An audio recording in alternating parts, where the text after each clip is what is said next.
धन की अनावश्यक तृष्णा। आजकल पैसे को अत्यधिक महत्व दिए जाने लगा है। जिसे देखिए वह पैसे के पीछे बेतहाशा दौड़ रहा है। भिक्षुक और धन कुबेर, अशिक्षित और विद्वान, सभी को पैसे की ही चाह एक समान है। वास्तविक आवश्यकता के कारण नहीं, वरन तृष्णा के कारण यह लालसा उन्हें सताती है। धन प्राप्त करने के लिए लोग उचित और अनुचित हर एक तरीका अपनाने को तैयार रहते हैं।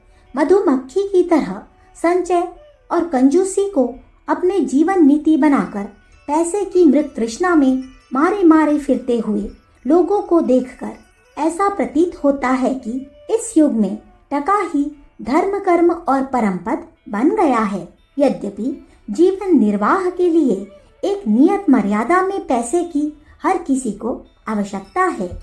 एक नियत सीमा तक धन का उपार्जन और संचय करना भी चाहिए, पर उसका अति लोभ अनावश्यक है।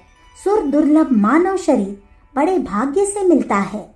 इसका एक एक क्षण अमूल्य निधि के समान है। इसलिए समय का सदुपयोग आत्मोन्नति, सेवा, परोपकार, स्वाध्याय, सत्संग, ईश्वर आराधना सरीखे सत्कर्मों में करना चाहिए।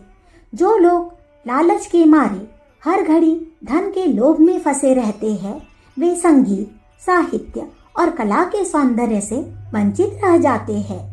विश्व के कण कण में सौंदर्य और आनंद भरा हुआ है, जिसका आध्यात्मिक दृष्टि से निरीक्षण करने पर मनुष्य को अपार तृप्ति और सुख शांति की उपलब्धि हो सकती है। परंतु दुर्भाग्य की बात है कि चांदी तांबे के टुकड़ों के लिए लोग उन सब तृप्तिदायक आनंदों से वंचित हो जाते हैं। अखंड ज्योति, दिसंबर सन 1945, पृष्ठ संख्या 16। हमारे YouTube चैनल विचार क्रांति दूत अखंड ज्योति पत्रिका को सब्सक्राइब करें एवं अगली वीडियोस प्राप्त करने के लिए बेल आइकन दबाएं। धन्यवाद।